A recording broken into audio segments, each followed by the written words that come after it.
제가 중요한 퀴즈를 하나 드리고자 합니다. 50년 전까지는 결혼한 부부에게 이 일은 가장 쉬운 일이었습니다. 그런데 50년이 지나서 오늘날 결혼한 부부에게 이 일은 세상에서 가장 어려운 일이 되었습니다. 그렇다면 과연 이 일이란 무엇일까요? 네? 출산과 양육. 그러면 우리 어르신 시대는 이 일이 어찌 가장 쉬웠는가? 그 시대는 아들이 태어날 때 지 먹을 것을 다 가지고 태어났어요. 그렇지요. 어제 우리 교우 중에 시어머님이 104세로 권사님으로 교회에 충성하시다가 하나님의 부름을 받았습니다. 아들만 5명, 큰아들이 80대, 자손들이 빵빵해요.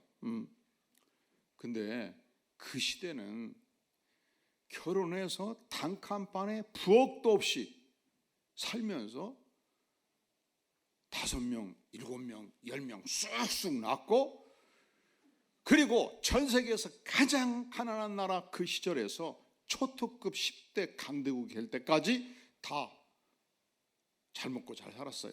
왜 그렇죠? 그 시대 태어난 사람들은 다 지 먹을 것을 어떻게 했어요? 가지고 태어났기 때문에. 근데 요즘 애를 낳으면 지 가질 거 가지고 태어나지를 못한다는 얘기예요. 그래서 웬만하면 시집장가를 안 갑니다. 그런데 어떻게 눈이 맞아가지고 드디어 시집장가를 가기로 했는데 또 깨져요. 합의사항에 문제가 생긴 거예요. 가장 중요한 합의사항은 남자는 아들 하나는 낳자, 여자는 안 낳자. 이 합의사항이 안 이루어져 가지고 깨집니다. 제가 언젠가 결혼식을 주례하게 되었습니다. 주례가 끝나고 기도를 할 때 그냥 온 힘을 다해서 이 가정을 축복을 했습니다. 하나님, 이 가정에 아브라함의 복을 주시고 야곱의 자손의 복을 주셔서 자손만대 번성하게 도와주시옵소서. 그런데 신랑 신부 얼굴이 완전히 가버렸어요. 끝나고 와서 항의하더라고요. 우리는요 애 안 낳기로 했거든요. 근데 목사님 기도 때문에 실수로 낳으면 책임지셔. 그 뒤로 주례 부탁을 받으면 살짝 물어봅니다.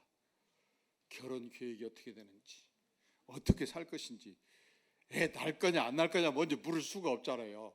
일본 생활을 한참 본 다음에 부모님이 무엇을 기대하시는지, 그리고 애기는 어떻게 생각하는지 묻고, 생각이 없다, 안 난다 그러면 절대로 아브라함의 복, 야곱의 복을 구하지 아니합니다.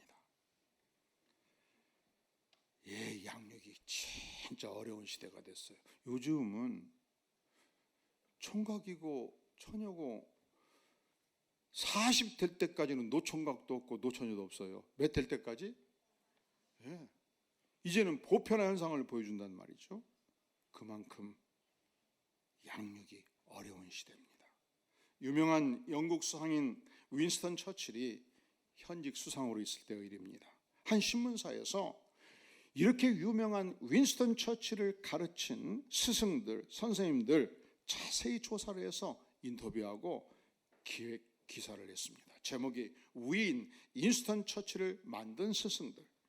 그런데 당사자인 윈스턴 처칠도 그 신문을 보고 자기 기사인 만큼 상세하게 진지하게 탐독을 했습니다. 근데 읽다 보니까 아니에요. 이거 아닌데? 이거 아니야. 이거 안 되겠구만. 그래서 윈스턴 처칠이 메모를 작성해서 신문사에 항의 편지를 보냈습니다. 내용이 이렇습니다. 귀 신문사의 조사에 치아를 보냅니다. 그러나 나의 가장 중요한 스승 한 분을 빠뜨렸습니다. 그분은 바로 나의 어머니입니다. 나는 유치원에서부터 대학까지 많은 선생님을 만났고 많은 교수들로부터 교육을 받았습니다. 그러나 그것은 그리 중요한 일이 아니었습니다. 나의 나됨에 결정적 역할을 해주신 분은 바로 어머님입니다. 선생님들은 나에게 지식을 주었습니다. 그러나 어머니는 나에게 사람됨을 가르쳐 주셨습니다. 선생님들은 자기 나름의 뜻이 있어서 교육을 했습니다마는 어머니만은 진정으로 사랑으로 가르치신 최선의 교육자이셨습니다. 그러니까 위대한 인물의 뒤안길에 반드시 위대한 어머니가 계십니다.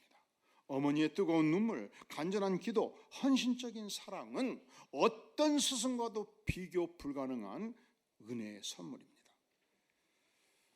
역사적으로 기독교의 교리적 기초를 쌓았던, 기독교의 이 조직신학의 기초를 완성했던 인물을 성 어거스틴이라 말합니다. 그런데 그는 젊은 시절 대단히 방탕한 삶을 살았고 이교였던 만이교에 빠져 있었습니다.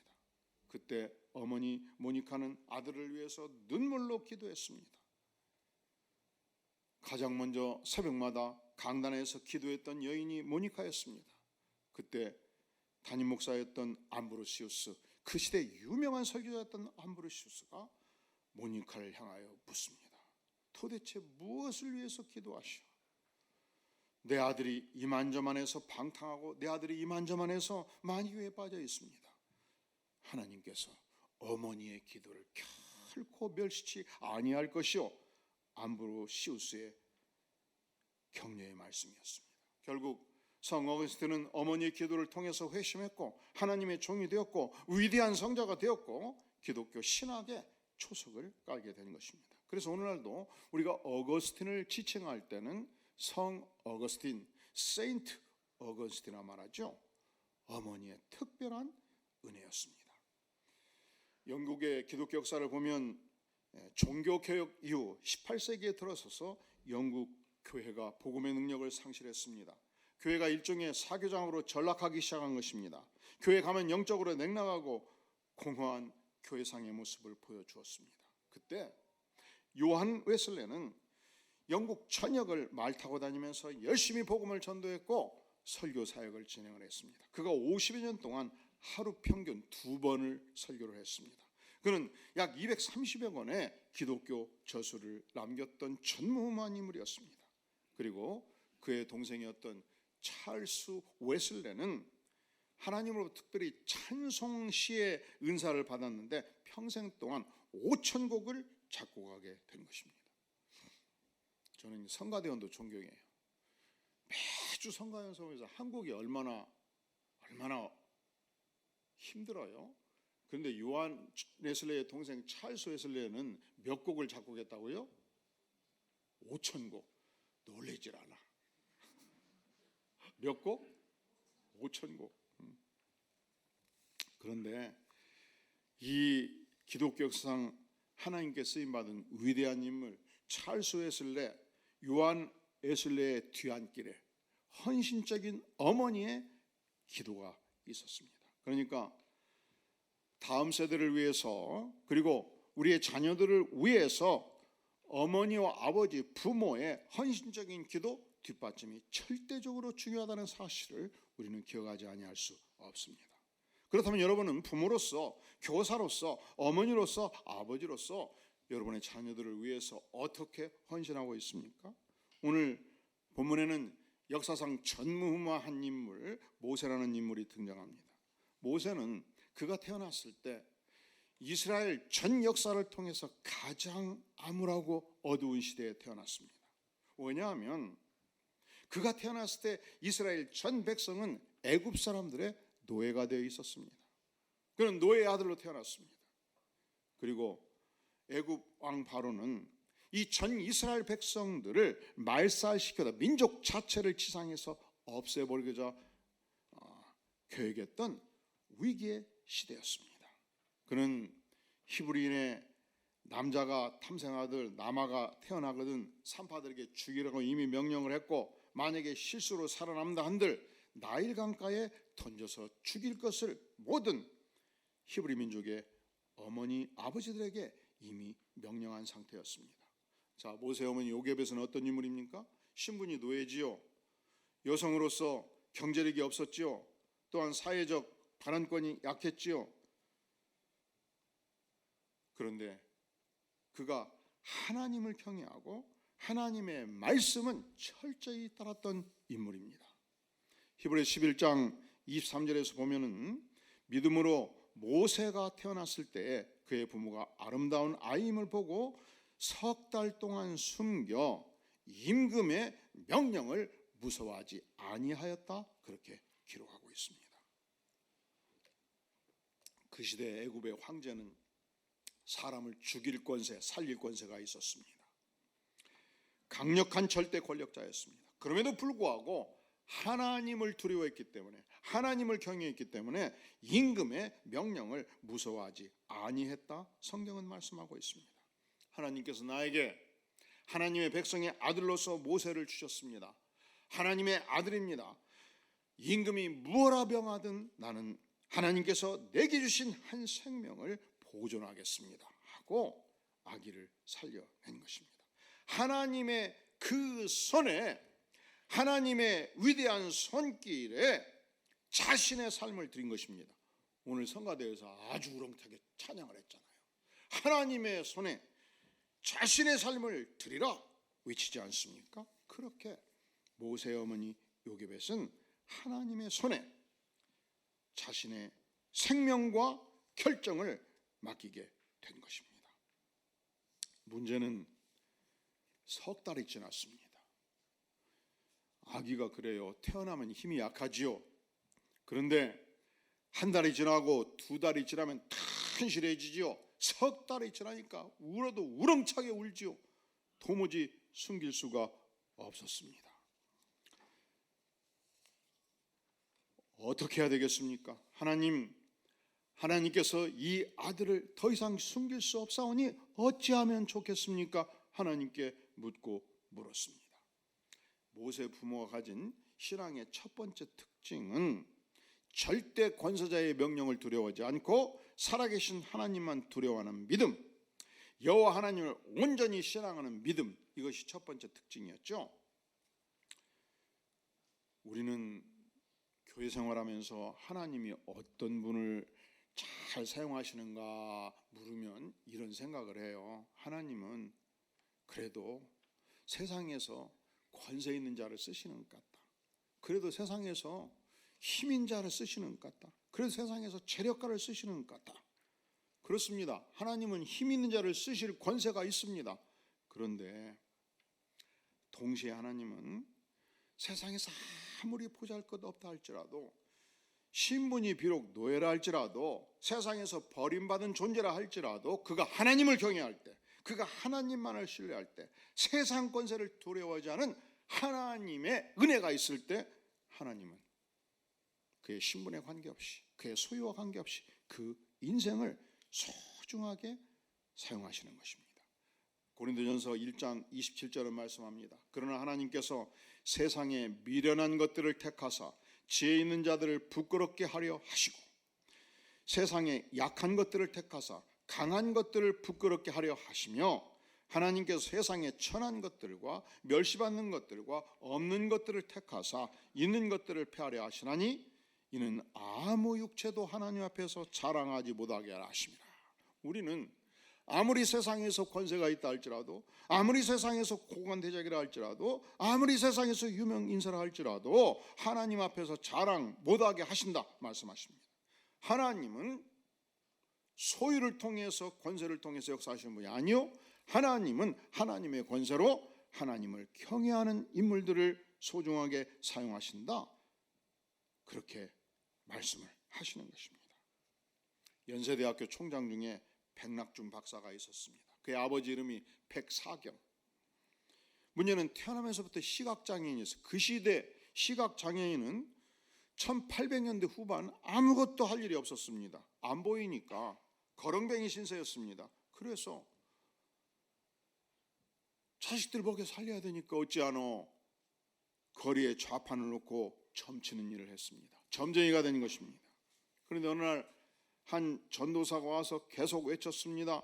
당신 영혼과 후손들의 장래를 생각해서 점쟁이 생활을 청산하시오. 예수 믿고 구원 받으시오. 아니, 누구 생계를 막으려고 그래요. 아버지 백사경 씨가 이 전도자를 야단을 쳤습니다. 멀리 쫓아보냈습니다. 그런데 이상하죠. 밤에 잠만 자려고 그러면 이 전도자의 음성이 울리는 거예요. 당신의 영혼과 후손들의 장로를 생각해서 점쟁이 생활을 청산하시오, 청산하시오, 청산하시오. 예수 믿고 구원받으시오, 구원받으시오, 구원받으시오. 잠을 잘 수가 없네 이게. 그래서 다음날 교회로 쫓아갔습니다. 목사님을 만났습니다. 예배를 드렸습니다. 온 가족이 예수 믿고 은혜를 받았습니다. 그날부터 착파하고 신앙생활을 시작을 했습니다. 그런데 마침 그때 교회 건축이 시작되었습니다. 그런데 어머니 박연순 집사가 남편과 의논을 하고서 조상부터 물려받은 논이 딱 서마직이 있었는데 전 재산인데 이걸 탁 팔아가지고 교회에 바쳐버린 거예요. 당시 교회를 이끌어가는 미국인 선교사 맥킨 목사님이 보니까 이게 형편무인지게 남편은 봉사지, 그렇지 않아도 생계 유지를 좌판 놓고 점을 쳤는데 그것도 예수 믿는다고 착파해버렸지. 유일한 재산 서마지기 팔아가지고 바쳐버렸지. 어떻게 사냐고. 그래서 맥킨 목사님이 그거 다시 돌려줄 테니까 이거 교회는 받을 수가 없습니다. 아닙니다. 난 하나님께 바쳐버리겠습니다. 그래서 이 백사경 집사와 박연순 집사를 교회 사찰로 임명을 해서 도와준 것입니다. 평생 동안 교회를 섬기며 살았습니다. 그리고 아들 백낙주는 조사로 삼았어요. 조사, 조력자. 그 당시 선교사님들은 한 교회를 이끌어갔을 뿐만 아니라 전국을 다니면서 전도 사역을 했습니다. 교회를 비울 때가 많았습니다. 그때마다 예배를 인도하고 설교를 하고 교회를 돕기 시작했습니다. 그리고 미국의 프린스턴 대학에 연락을 해서 유학을 보내서 뒷받침을 하고 1930년대 예일대학교 태학원 박사학위를 받고 한국에 돌아온 것입니다. 그때는 박사가 아주 귀했어요. 연세대학 총장을 했습니다. 교육부 장관을 역임했습니다. 기독교 교육의 기틀을 잡고 이 전국 교육의 초석을 깔게 된 것입니다. 하나님은 어떤 분이시냐? 하나님은 심지어 논 서마지기밖에 가지고 있지 않는 세상을 볼 수 없는 점쟁이를 사용하셔서 그의 아들을 소중하게 들어쓰시는 전능하신 하나님, 그분이 우리가 믿는 하나님이십니다. 사랑하는 성도 여러분, 점쟁이를 전도하는 것이 쉬울까요? 어려울까요? 왜 어려울까요? 점쟁이는 점을 칠 때 자기 생각으로 점을 치는 게 아니고 귀신의 영을 받아서 점을 친단 말이죠. 그러니까 머리끝부터 발끝까지 귀신의 영이 있어요. 저는 어린 시절 부모님이 안 믿으시기 때문에 연초가 1년을 결정합니다. 연초 먹통 정진을 향해서 나아가가지고 점괘를 받는데 올해는 물이 문제로다 하면 그 해는 도무지 해수욕을 할 수가 없었습니다.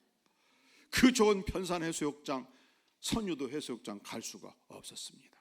그때 전혀 안 그런 것을 알고 어머니 몰래 다녔죠. 그런데 이 먹통 점쟁이가 점괘를 넣는데 아이고 당신 큰아들 올해는 산이 문제로다. 그러면 학교에서 천태산 소풍 간다 그러면 그날만큼은 어머니가 일찍부터 따라 나서는 거예요. 어머니 오지 마세요. 창피해요. 그러면 오늘은 소풍 가지 말거라. 왜 못 보내는 거예요? 올해는 아들이 뭐가 문제로다. 산에 가서 미끄러져 죽을 수 있으니까. 아이고 그렇게 어렵게 살았어요. 그런데 점쟁이들이 점을 칠 때 귀신의 영을 받아서 점을 치기 때문에 예수의 영과 적대세력이 되지 않겠습니까? 전도하기가 어려워요. 그럼에도 불구하고 한 전도자가 이 점쟁이를 전도해가지고 위대한 기독교 교육과 한국 교육의 기틀을 만드는 인물을 배출해냈지 않겠습니까? 사랑하는 성도 여러분, 2024년도에는 한 영혼을 위해서 간절히 기도하시기를 바랍니다. 여러분이 주일학교 선생님이라면 맡은 이 다음 세대를 위해서 간절히 기도하고 양육하는 축복을 누릴 수 있기를 간절히 바랍니다. 유대 기독교 4,000년 역사 속에서 하나님은 교육의 신앙교육의 1번지를 교회 공동체로 보질 않았어요. 신앙교육의 1번지를 어디로 봤을까요? 가정으로 봤어요. 그래서 우리는 가정 안에서 내가 하나님을 온전히 순종하는, 하나님만을 두려워하는 믿음의 삶을 사는 것이 교육에서 아주 대단히 중요한 것입니다. 자, 우리가 주일학교 교사로서 또 자녀를 기르는 부모로서 후세대를 위해서 어떤 삶을 살아야 되느냐? 오늘 본문은 모세 부모를 통해서 하나님만을 경외하는 삶을 사는 것이 중요하다 말씀합니다. 두 번째로 우리의 삶이 어떤 삶이 되어야 되는가? 출애굽기 2장 2절 3절 천천히 같이 읽어볼까요? 시작. 그 여자가 임신하여 아들을 낳으니 그가 잘생긴 것을 보고 석 달 동안 그를 숨겼으나 더 숨길 수 없게 되매 그를 위하여 갈대 상자를 가져다가 역청과 나무진을 칠하고 아기를 거기 담아 나일강가 갈대 사이에 두고. 석 달은 숨겼지요. 석 달이 지나니까 너무 우렁차게 울어대니까 숨길 수가 없어요. 그래서 뭘 준비하고 있죠? 갈대 상자를 준비합니다. 그리고 역청을 바릅니다. 방수액을 칠합니다. 그리고 드디어 나일 강가에 띄우려고 결심한 것입니다. 그런데 그냥 띄운 것이 아니었습니다. 소문이 들렸습니다. 저녁에 7시가 넘어가면 황실의 공주가 시녀들을 데리고 어숙한 곳, 그림자 있는 곳에서 모여간다는 소문이 들렸습니다. 확인을 했습니다. 그래서 내 아들을 나일강에 띄울 때 어떻게 하면 공주의 손에 들어가게 할 것인가? 500m 전방에서 방주를 띄워봤습니다. 그랬더니 더 멀리 흘러가 버립니다. 300m 전방에서 방주를 띄워봅니다. 280m 전방에서 방주를 띄웠더니 정확하게 물결을 치면서 공주의 손에 들어갈 수 있다는 사실을 확인하게 됩니다. 그리고 드디어 나를 잡아서 방주를 띄우기로 결정한 것입니다. 그냥 띄운 것이 아니었습니다. 공주가 모여가는 전방 50m 전방에 딸을 배치를 했습니다. 공주가 모여가는 것을 구경하라고 배치했을까요? 아니에요. 특별한 사명을 주고 배치를 한 것입니다. 드디어 갈대 상자를 띄웠을 때 그 갈대 상자가 어디로 들어갑니까? 자, 5절 6절 시작. 바로의 딸이 목욕하러 나일강으로 내려오고 시녀들은 나일강가를 거닐 때 그가 갈대 사이의 상자를 보고 시녀를 보내어 가져다가 열고 그 아기를 보니 아기가 우는지라. 그가 그를 불쌍히 여기되 이는 히브리 사람의 아기로다 하고 그 곁에 누가 있었습니까? 그의 누이가 바로의 딸에게 이르되 내가 당신을 위해서 유모를 제공해 드려서 젖을 먹이게 하리까. 이 남자가 세상에 태어나서 첫 아기를 낳을 때 엄청 두려워요. 왜 그럴까요? 내가 얘를 평생 먹여 살려야 되는데 장성할 때까지 뒷받침을 해야 되는데 큰일 났다. 정신이 바짝 나는 거예요. 근데 할아버지가 돼서 손주를 얻을 때는 하나 두렵지가 않아. 가끔 만날 때 사랑해주고 너무 보고 싶을 때 사랑해주고 용돈 조금만 주면 돼. 양육은 누가 하면 되니까. 누가? 내 책임이 전혀 아니요. 지 자식을 지가 키우는 것이지. 아들이 키우면 되잖아요. 며느리가 키우면 되고. 이 문제가 공주의 문제인 것을 이미 어머니 요게벳은 알았던 거예요. 그래서 딸을 배치하는 것입니다. 이 아기가, 사랑스러운 아기가 공주의 손에 들어갔을 때 너무 예뻤습니다. 나의 양자를 삼고 싶었습니다. 그런데 양육은 보통 문제가 아니에요. 그때 한 소녀가 나타나서 좋은 유모를 제가 소개해 드리까.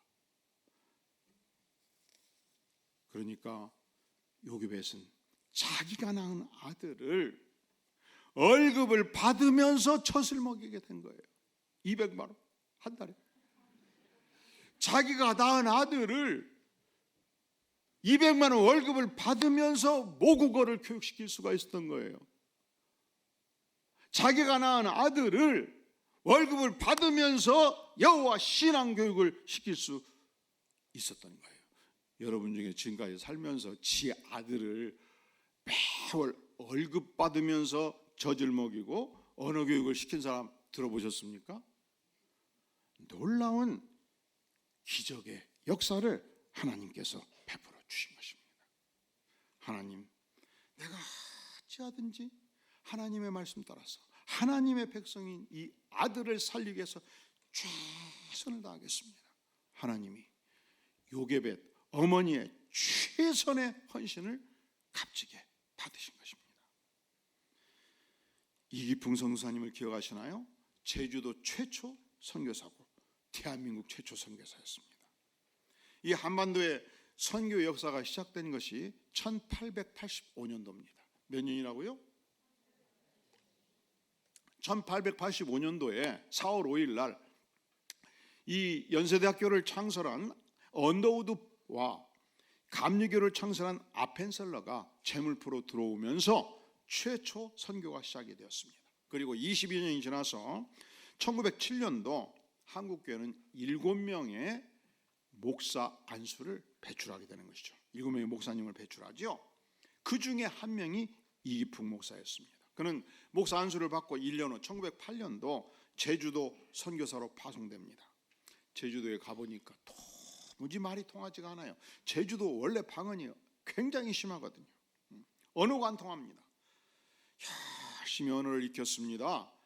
그리고 전도를 시작하니까 서양 양귀실을 전도한다고 제주 도민들이 엄청 핍박을 했습니다. 죽일 듯이 돌파 매질을 하기도 했습니다. 그래도 멈추지 않고 이기풍 선교사와 부인 윤함의 사모님이 열심히 전력 두고 몸을 던져서 최선을 다해서 전도 사역을 한 것입니다. 4년이 지났습니다. 예수교 장로의 총회 기록이 이렇습니다. 제주도 교인 410명, 예배당 3곳, 기도처소 5곳, 매주 회중교인 300명, 실로 엄청난 전도 능력을 발휘하게 된 것입니다. 우리가 하나님을 향해서 최선을 다하는 믿음을 가지면 하나님께서 예측할 수 없는 은혜를 베풀어 주신다는 사실을 기억할 필요가 있습니다. 우리가 다음 세대를 위해서 어떤 믿음이 필요한가? 첫째로 하나님만을 경외하는 믿음, 관세를 두려워하지 않는 믿음이 필요하고, 우리가 다음 세대를 위해서 어떤 믿음의 비전이 필요한가? 하나님의 영광을 위해서, 복음 전도를 위해서 하나님 앞에서 최선을 다하는 믿음을 가질 때 하나님께 위대하게 쓰임받는 복된 백성이 된다는 사실 꼭 기억하고 기도하는 삶을 사시기를 주의 이름으로 축원합니다. 기도하겠습니다. 영광의 주님, 그렇습니다. 우리가 오늘 모세를 통해서, 모세의 부모를 통해서 우리가 어떤 신앙으로 무장해야 되는지 보았사오니 성령께서 기름 부어주시고 무장된 백성의 삶에 축복을 누리도록 전능하신 하나님 역사하여 주시옵소서. 예수님의 이름으로 간절히 기도하옵나이다. 아멘.